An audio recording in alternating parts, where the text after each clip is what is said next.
You grew up on the sweat and the blood of black men and women who made America before your fathers got here.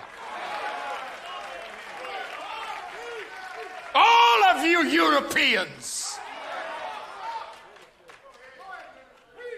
you recent immigrants that have found a home in America, and you are so happy, but you're walking on our blood. Our blood soaks the soil of America. We fought in the War of Independence from Britain.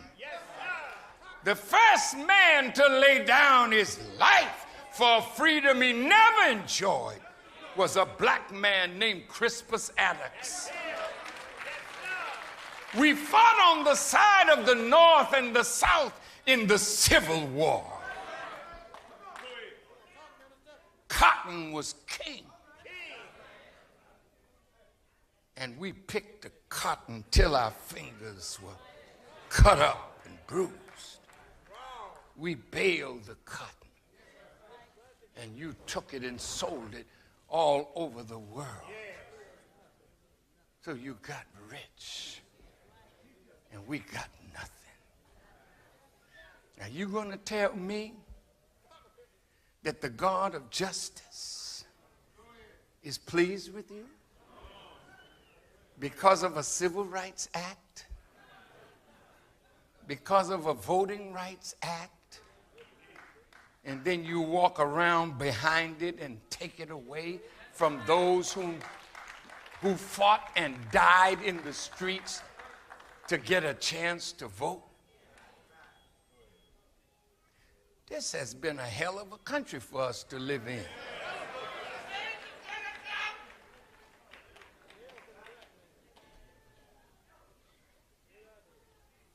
Come home with your uniform on and die under the lynch's rope. You made it from Korea, you made it from Vietnam, and died in Georgia on the road.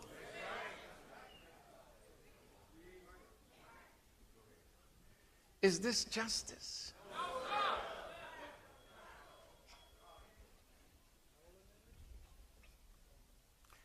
Listen to what Elijah Muhammad said, and then we can wrap this up. The time of separation has arrived. Listen, listen. It is the end. Allah forced the Egyptians to go harder on the children of Israel to force them to accept to be separated.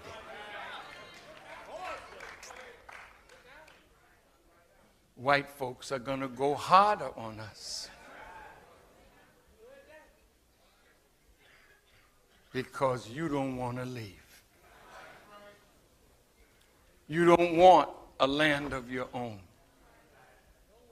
You don't want a nation of your own, though you paid for this one. Well, don't be surprised. God said he takes the kingdom from whom he pleases, and he gives it to whom he pleases. Now listen to this. Elijah Muhammad said, you are afraid of the white people.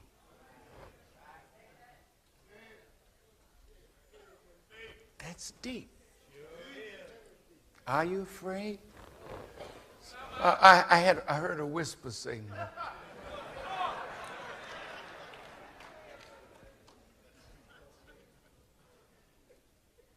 Elijah Muhammad said, the more humble you act to him, the more evil he does. Being peaceful does not bring peace from them. That's why, he said, in Philadelphia, it is now time that we meet him with what he comes to us with.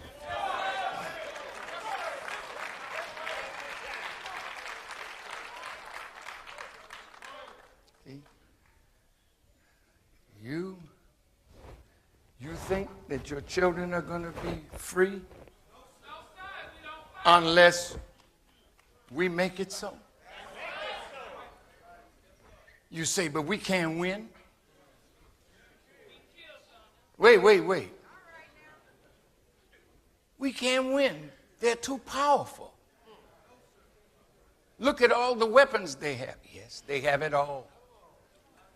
They have it all. But should that make you afraid to defend your life? What I come for as a policeman, if I come to take your life, don't you think you have a right to fight to protect and preserve your life?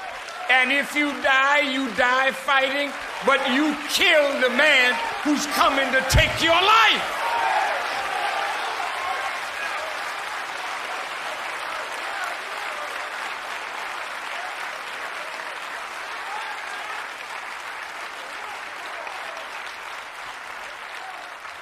Look. Listen to what he said.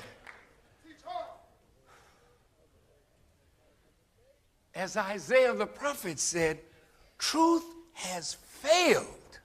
Whoa. Stop, Mr. Muhammad. Truth has failed. So what are you going to do when truth has failed to erase falsehood? Now, when a liar meets the truth is like light. The lie and falsehood is like darkness, so light vanishes falsehood. But when your truth has no power to make the forces of falsehood bow to the truth, that what truth seeks may come to pass, which is justice. Then Isaiah the prophet said, justice stands afar off, and equity cannot enter, because truth has fallen in the streets. So Elijah Muhammad says, then if truth has failed to erase falsehood, then you must resort to something more effective. That's right.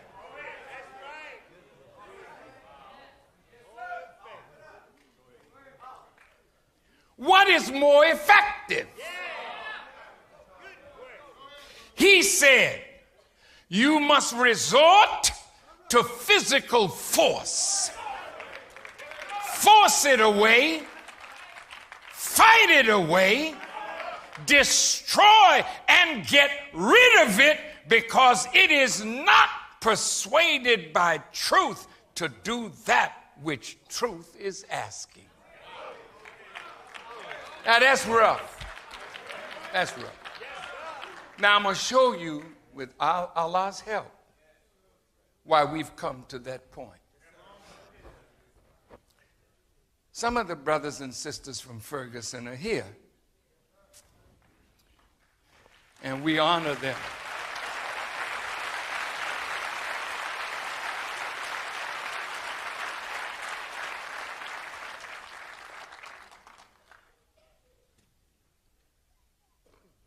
Can we force it away?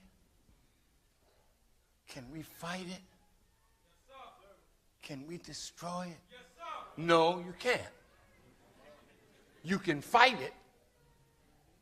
You can try and die in the effort, which you will. Wait now. You just said fight it. Yeah, I did. But if you do, be prepared for what? And you have to, as you are prepared to die, you have to be prepared to take life.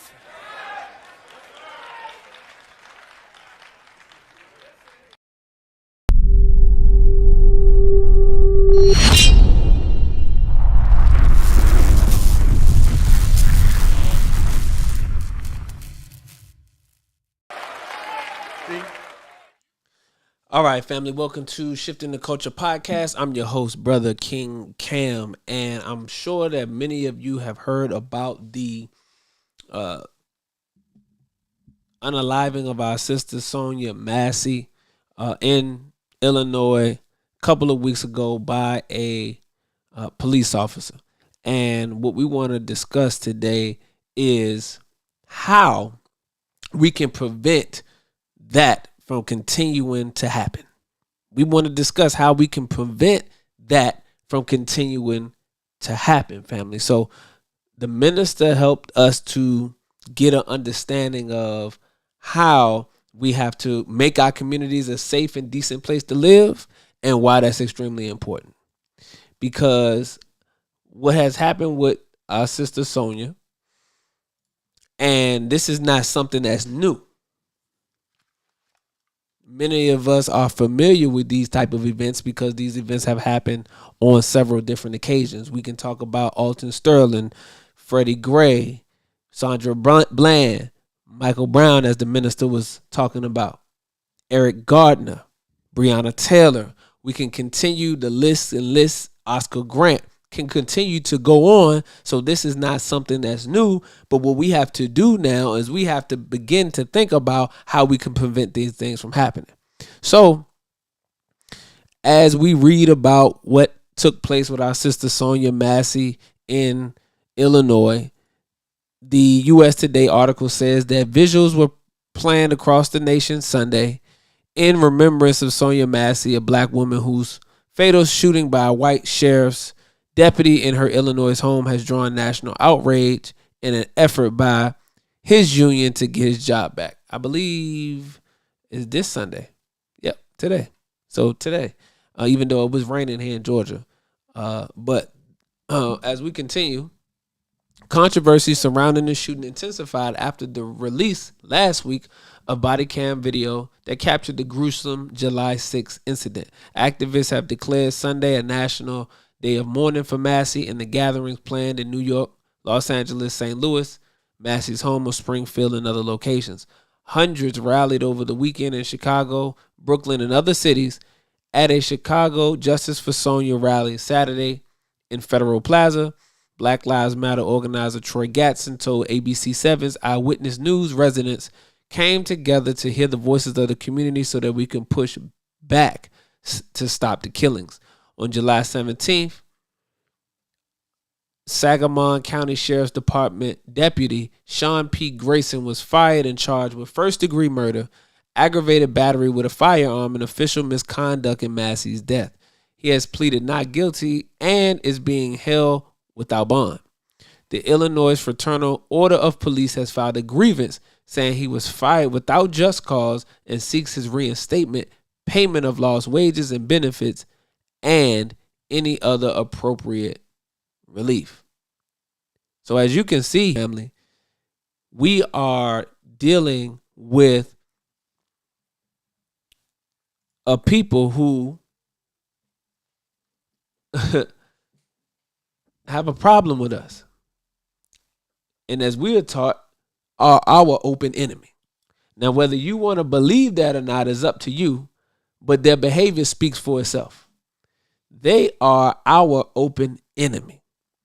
And they continue to use the badge as a shield to kill us openly.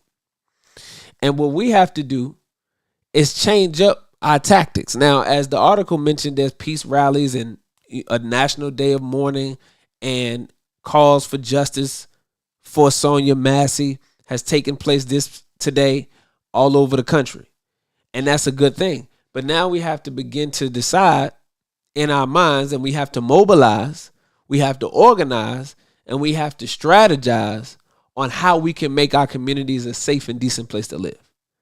Marching is not going to get it. There's an aspect of that we will continue to do, and it's a beautiful thing to bring awareness, but it's not going to bring change. We have to make our communities a safe and decent place to live, and that starts by stepping up to the plate. I'm talking to black men now. We have to step up to the plate, and we have to make ourselves available to secure our own communities. Now, I'm not talking about walking around with weapons. The Nation of Islam, the Fruit of Islam, we don't carry weapons. Any follower of the Honorable Minister Louis Farrakhan, any follower of the Most Honorable Elijah Muhammad under the leadership of the Honorable Minister Louis Farrakhan doesn't carry weapons. So we don't operate like that when we are securing and patrolling our community. However, we have to make our presence known, and we have to put it in our minds that this is an apparatus that has to be in place so that our communities can be safe. Because as we see, if we continue to leave our safety, our livelihood up to these people who are in positions of authority, then we're going to continue to suffer the consequences of our decisions. That's what's going to happen.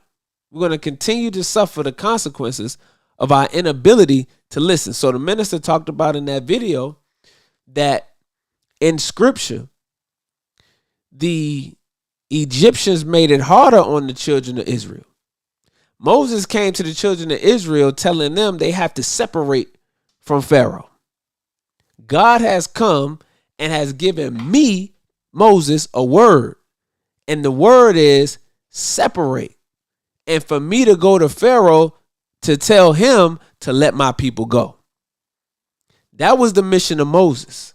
And in Moses fulfilling his mission, the children of Israel have to now go up and out and away from the land of Pharaoh. But they didn't want to do that. They didn't believe in Moses like that. They didn't believe in the God of Moses like that. So they was giving Moses all this pushback. They was giving Moses all this excuse for why they can't separate. They was talking about how, big and bad Pharaoh was, and how they was raised up under Pharaoh. So they had no idea that they had the ability to go for themselves. They didn't know that there was a higher power than Pharaoh. So because they didn't know that, they gave Moses a hard time. But Moses came speaking separation. Moses came teaching separation, independence, land of your own. And today, the Most Honorable Elijah Muhammad and the voice of the Honorable Minister Louis Farrakhan have been teaching and preaching us the same thing. Separation, independence, land of our own. But look what took place. Because the children of Israel did not want to listen to Moses, then what God did was intensify the heat from the Egyptians on to the children of Israel. Made it even rougher for the children of Israel until they got it in their mind that the only answer to the problems that the children of Israel were under was to separate from their open enemy. All right? Separation. So what does the Most Honorable Elijah Muhammad tell us on the back of the Final Call newspaper in the Muslim program, family? Shout out to those who are tuning in. So what does the Most Honorable Elijah Muhammad say?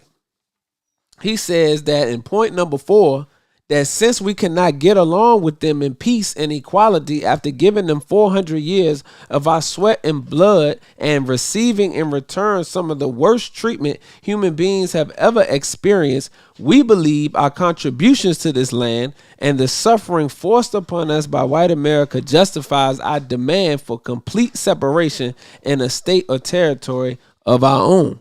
That's what the Most Honorable Elijah Muhammad has given us as a solution to our problem. And the minister goes on to elaborate and explain to us why that is important and necessary. Okay? But we're going to continue to see this until we understand that what the Most Honorable Elijah Muhammad gave us was right and exact. See? So listen to this, because he goes even further in point number 5. In the back of the Final Call newspaper in the Muslim program, under what the Muslims want. He says in point number 5, we want freedom for all believers of Islam now held in federal prisons. We want freedom for all black men and women now under death sentence in immutable prisons in the North as well as the South. We want every black man and woman to have the freedom to accept or reject being separated from the slave master's children and establish a land of their own. Now, this is the key. This is the point. He says, we know that the above plan for the solution of the black and white conflict is the best and only answer to the problem between two people. I'm going to say that again. I'm going to say it again, family. We know that the above plan for the solution of the black and white conflict is the best and only answer to the problem between two people. All right? That's just what it is. Oh, I can't even hit my thing. Oh, my bad. Hold up. Oh, yeah, there we go. You couldn't even hear that at first. I wanted to hit the horn to emphasize my point. But the Most Honorable Elijah Muhammad is telling us that we know that the above plan for the solution of the black and white conflict is the best and only answer to the problem between two people. That's it. That's it. So we shouldn't have to continue to live through these traumas, especially on social media where the body cam footage is released. The video is all over social media. We watching it. We getting more traumatized. We becoming sensitized to violence and murder and all these different things that are taking place. There's so much that's happening on the psychological level when you watch these videos that it becomes normalized. And we begin to believe that it's normal for officers to come into our community and wreak havoc. And that's not normal. That's not normal at all. So listen to the minister as he highlights the solution that he proposed to clean up our communities and make them a safe and decent place to live. He, back in 2015, appeared on the Rock Newman show and discussed 10-10-15 and the 10,000 Fearless and what the mission and goal of 10,000 Fearless was. So take a listen to the Honorable Minister Louis Farrakhan as he talks to us about the 10,000 Fearless and the purpose and mission. Yeah, I'm bringing 10,000 into the hood. Our community is a cesspool. Giuliani said it right. Y'all talk about white police killing black people, but you all killing each other more than we kill you. He didn't tell a lie. Every weekend we putting our people in hospitals. Every weekend our women can't walk the streets in peace. Our elderly are afraid. Our children are slaughtered. We've got to stop this. How can I go to Washington and you come with me and we talk about what the government is doing, and we are not talking about what we should be doing to bring peace in our own community? I absolutely wanted to ask you about the responsibility of those in our community. Well, how you address that? We're raising 10,000 Fearless. What is their mission? Their mission is to stand in the gap between the guns. No punk could do that. No coward could walk with us and do that. You got to be fearless to walk in between guns of Bloods and Crips and guns of disciples and others killing each other. We love our people. That's our power. No preacher can go in the community and stop this. Reverend said to me a few weeks ago, Farrakhan, if I send my deacon out there, he's not going to get no results. But if you send your people out there, the young will listen. Why is that, Reverend? because we love our people. We don't go to our people with guns. We don't carry guns. No follower of the Honorable Elijah Muhammad is allowed to carry as much as a penknife. We are a people of peace, but we will fight with those who fight with us. So we're going into the community, but we want 10,000, but we got to train you, brothers, because you're filled with self-hatred. And we cannot allow you to deal with our people with a heart filled with self-hatred. But if you come to us, we will train you, we will teach you, so that your heart is filled with love for the people that you're going to serve and the people you're going to protect.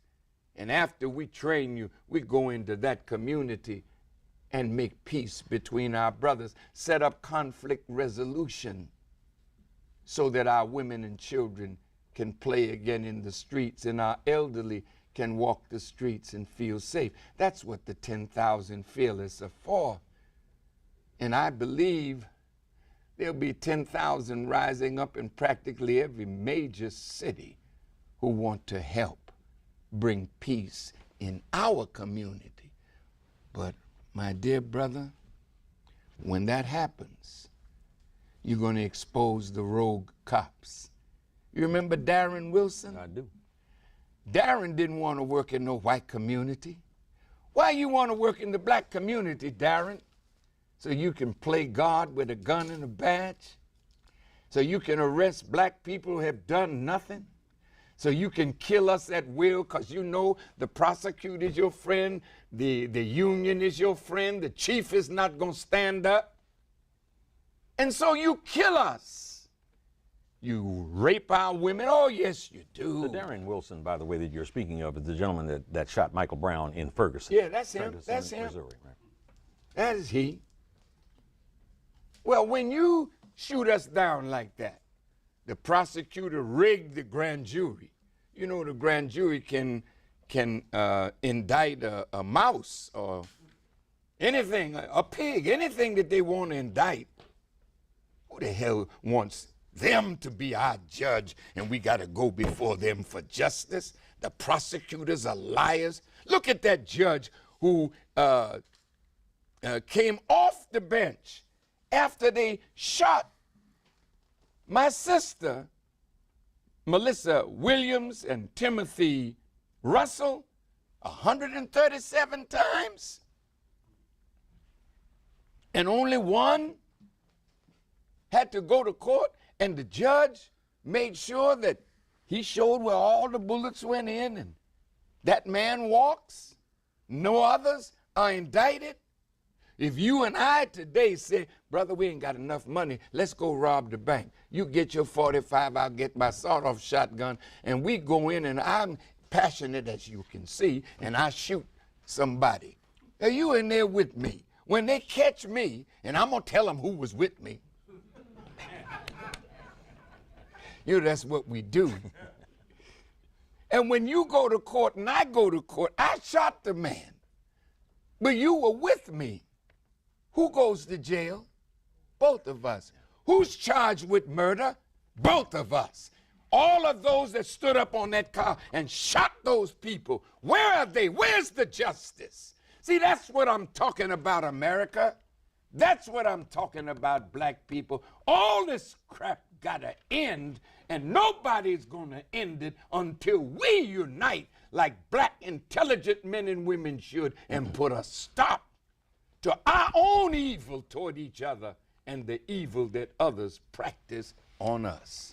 We've got 10 minutes left. Is that all? All right. So that's what we got to do. That's what we got to do. See, we can't sit around and continue to wait and ask for somebody to come and do what we have the power to do for ourselves. That's why we don't see no change, because we waiting on somebody else to come and fix what's happening in our communities, what we have the power to do ourselves. We just got to stop being lazy. We got to stop being afraid. We have to stop being scared, and we have to put the work in. We was taught that we was going to get heaven for nothing, you know, that we was just got to die, and then we was just going to be in heaven and everything was going to be all right. That's not true. And that's shaped the mindset of us, so we don't even believe that we have to work in order to get peace. No, we got to work to get peace. We got to struggle to get peace. You live in a world that's opposite of peace. So how do you think you're going to get peace unless you struggle to get it? How do you think you're going to establish peace unless you put the work in to establish peace? Blood, sweat, and tears went into the establishment of America. Blood, sweat, and tears have to go into the establishment of a new reality for black people if you really want that to be true. If you really want that to be true. So we got to go ahead and clean our own house up. We got to clean up our own communities. And that's important. So the minister said he was quoted in a Final Call newspaper article, recent Final Call newspaper article, where it was talking about injustices in our community. And it says here that the Honorable Minister Louis Farrakhan, let me show y'all. It says that the Honorable Minister Louis Farrakhan has consistently taught that true justice comes from the God of justice, and that it is up to black people to work together with one another to make our communities safe and decent places to live. The minister, like his teacher, the Most Honorable Elijah Muhammad, also warned that separation from our open enemy is the best and only solution for both blacks and whites. We got to separate. We got to. Because it's unnatural for us to be together with one who is an open enemy to you. You don't live in the same vicinity or cohabitate with one who is an open enemy to you. You know, like take an example when you look at Africa and you see the lions out there in Africa. You don't see the gazelles and the zebras laying across the way from the lions. No. Now, they all occupy the same landmass, but the herds of the gazelles and the zebras and the wildebeest, they constantly moving.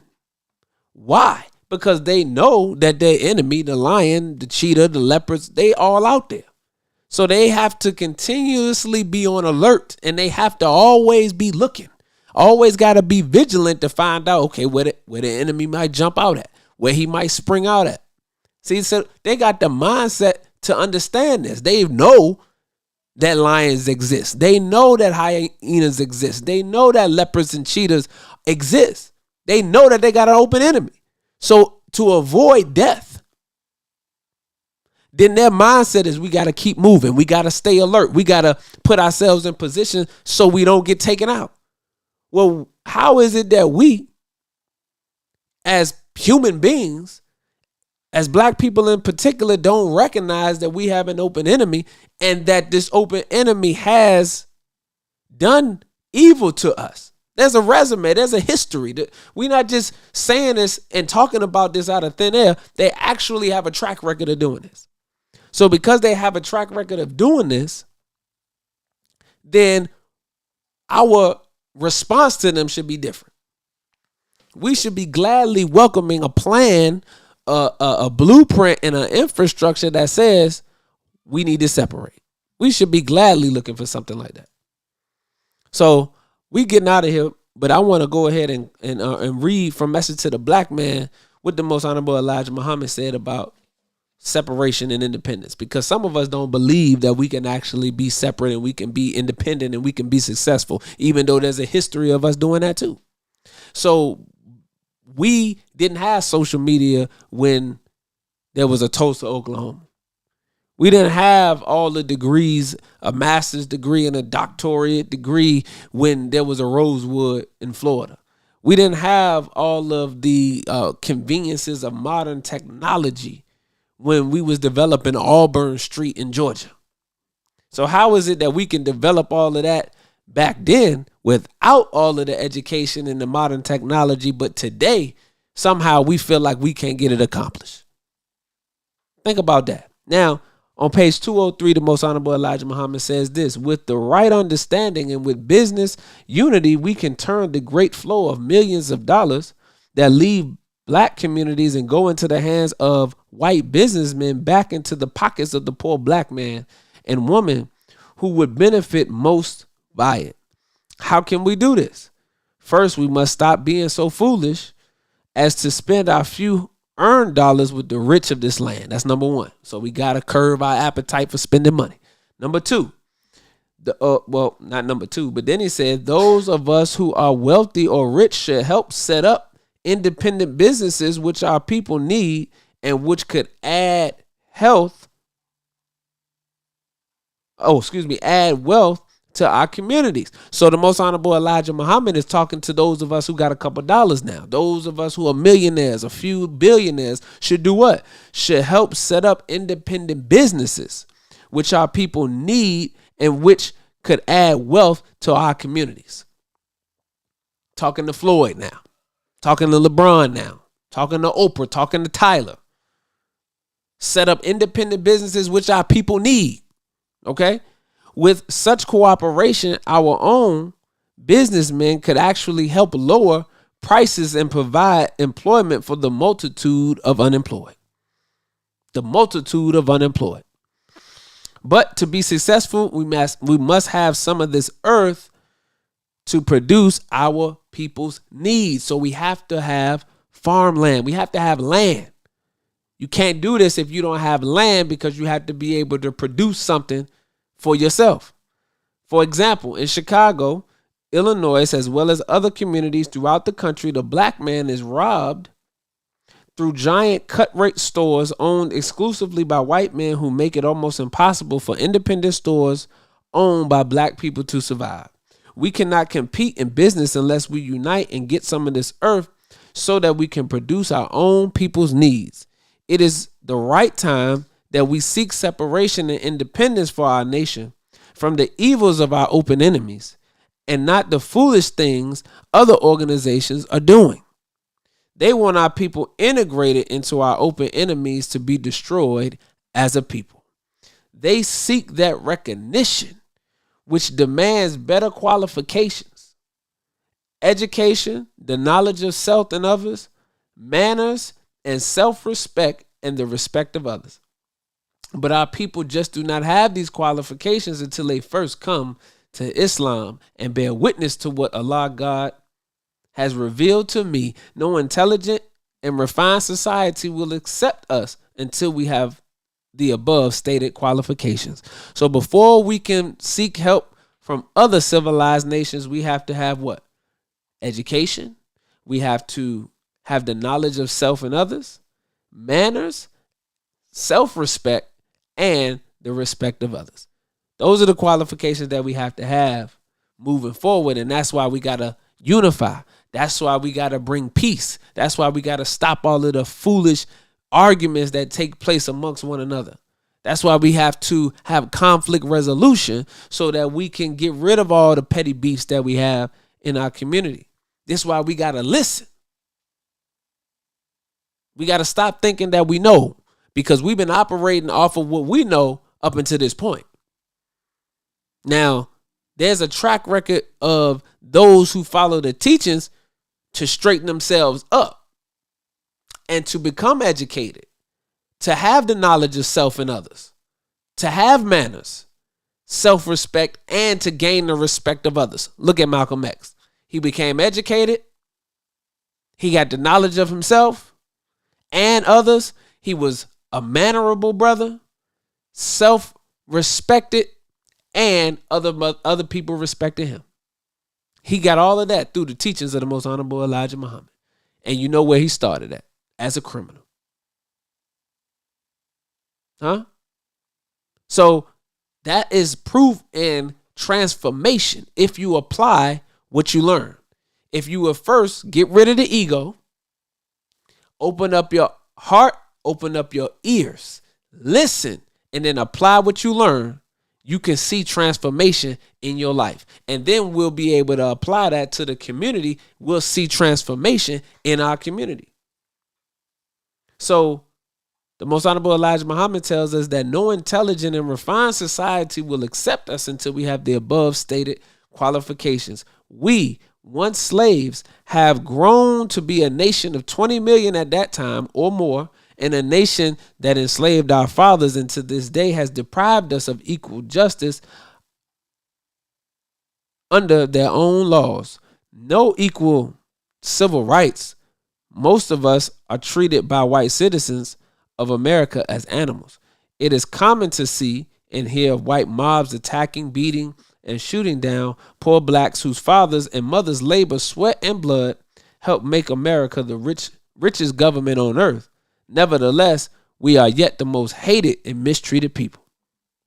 So, as we see with our sister Sonya Massey's death, that these people still don't see us as equal. They don't give a damn about no voting rights bill. They don't care nothing about no civil rights bill. They don't care anything about you trying to reform the system that was set up the way it was set up to do what it's doing, which is to give justice to them and continue injustice for us. They don't give a damn about that. And this is why God said you have to separate. If there was a chance for reform during the time of Pharaoh in Egypt, then the children of Israel didn't need to leave. If there was a chance of reform in Egypt, then the children of Israel didn't need to leave, because Moses would just go in, him and Aaron would have went in, talked to Pharaoh, sat down, they would have came to some type of agreement, then they would have been able to reform the law of the land that would have accepted the children of Israel. They wouldn't have been enslaved to the Egyptians and everything would have been fine. But that's not how the scripture went. Why? Because God already knew that there was no reform in that system. Just like God knows in America, there's no reform in this system. So the only option, the only solution is separation. So what does the most honorable Elijah Muhammad come and tell us through his servant, the Honorable Minister Louis Farrakhan, that you have to separate? It's time to get some land of your own so that you can do something for yourself and produce the needs of your people. That is how we remedy this problem. This is how we remedy the injustices that take place. Because you think you're going to go to Washington with a reformation bill? You think that you're going to go to these senators and these representatives with some type of legislation that you want to get turned into policy? You think you're going to go to them, the children of your open enemy, and they're going to grant you and afford you that freedom? If that was in their hearts and minds to do, then they would have done it. Now, America didn't just get here. They didn't just form this government like 2 days ago. Now they've been had these representatives and these senators, and they've been killing us, and we've been hung, and we've been killed, and we've been maimed, and we've been raped, and we've been injured, and we've been unjustly murdered. This is something that's constantly taking place since we've been in America. So if it was in their hearts and minds to reform, then it would have taken place.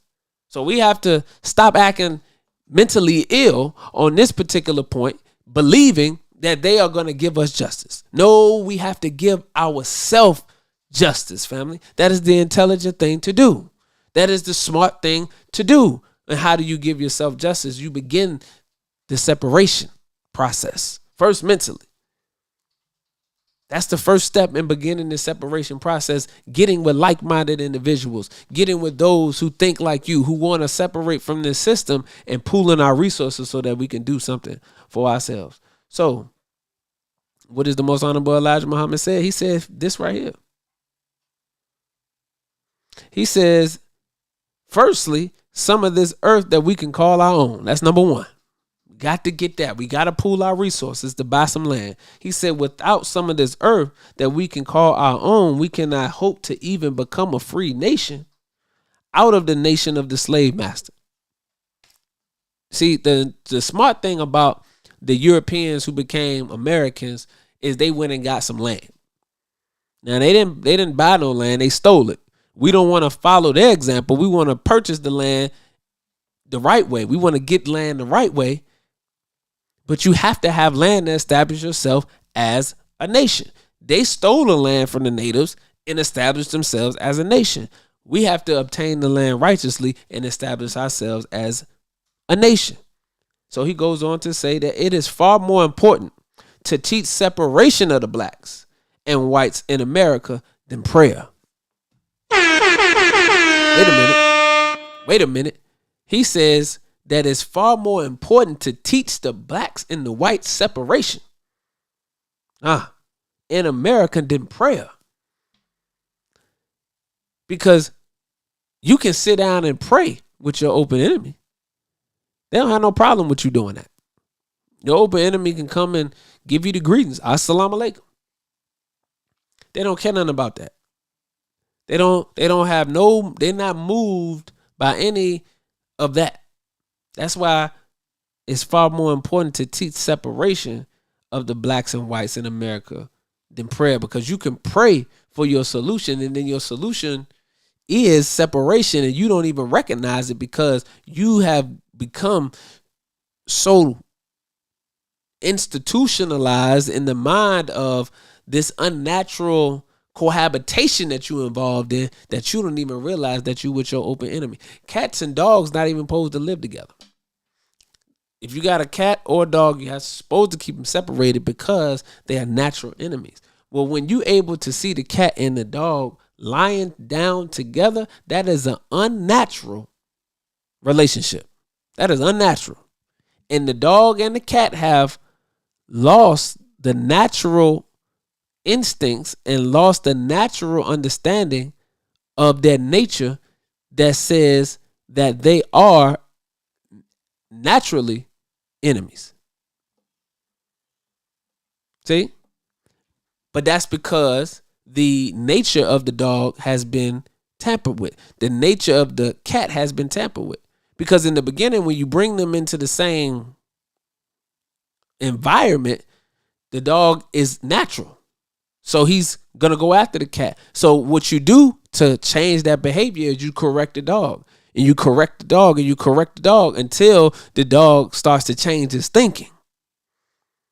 And then he says, and his thinking tells him, no, you're not supposed to go after the cat. But there has been an outside force that has changed the natural behavior that the dog and the cat display. Do you understand what I'm saying? And that has happened to you and I, that our natural instinct has been curbed by an outside force, so much so that we don't think that these people are our open enemy. Even when you get that thought in your mind and that feeling in your stomach, you fight against it. Why? Because you've been trained. You've been corrected. You have been socialized. You've been engineered to believe that these people are really your friend. And that's not the case. So the Most Honorable Elijah Muhammad said that teach and train the blacks to do something for self in the way of uniting and seeking a home on this earth that they can call their own. There is no such thing as living in peace with white Americans. Woo! There is no such thing as living in peace with white Americans. You and I have tried without success. Look what white Americans did to my followers in Los Angeles, California on April 27, 1962. They know that we, the Muslims, are a peaceful people and do not carry arms, but the heartless enemy, devils, care not for peace. They were created and made to hate peace. Night and day, they are out seeking a chance to beat and kill you, while at the same time you are out seeking to show them how much you love them. And very foolish people you are. How can anyone other than you, so-called Negroes, love an open enemy? So I'm leaving you with that, family. We have to now take our own destiny in our hands. We have to do what we have to do in order to establish peace in our community, make them a safe and decent place to live. And that means we have to now begin to plug in with community organizations and those who are putting together any type of strategies, mobilization, and organization around cleaning up and making our community safe. You need to get involved locally. See, you got to stop spending time taking trips and spend more time in your community figuring out how you're going to make it safe and decent. Because, see, you're going to go on a trip and come back, and then you still going to have the same problem that you did before you left. You understand? We got to stop spending time going out, spending time and money doing foolish things when we got stuff that's happening right in our community that we should be spending our time on and putting our energy towards. That's just real. So you can go into your city and go to your local mosque and inquire about the 10,000 Feelers and how you can be a part. Or if there's another organization that you know that's working on community safety, community patrols, then you can go and be a part of that as well. But we all had to put our hand on the plow and do something so that we can help establish the land of our own so that we can live in peace. That's what we got to do, family. So I leave you all in the greetings of peace of Assalamu alaikum. Peace and blessings, family. And until next time on Shifting the Culture Podcast. Any leadership that teaches you to depend upon another race is a leadership that will enslave you. Any leadership that teaches you to depend upon another race is a leadership that will enslave you. They gave leadership to our foreparents, and that leadership made them slaves. But we have decided to find a leadership of our own. You know. Not your average nigga, I'm a god out the hood. They can't downplay me, I came up, I'm elevated. I ain't gotta say too much for them to know I'm coming for what's mine. You know they see me in my presence, say they see how I'm coming. Young, but you not just gonna finesse me like you did my peoples. And then back when you said they was emancipated. This ain't that. Your head too big, you feeling yourself. The game wasn't fair, you had the advantage, we wasn't educated. I don't look at you people the same. Nah. Your worst nightmare, my skin tone about them chains. Yeah. Not no circus lion, son, I can't be tamed. You gon' have to kill me, pussy, Toby ain't my name. Y'all still want us think our history started when we were slaves? What? Come on now, talk about them pyramids we made. I was chosen by that man, you know y'all just been running game. The nerve of you acting like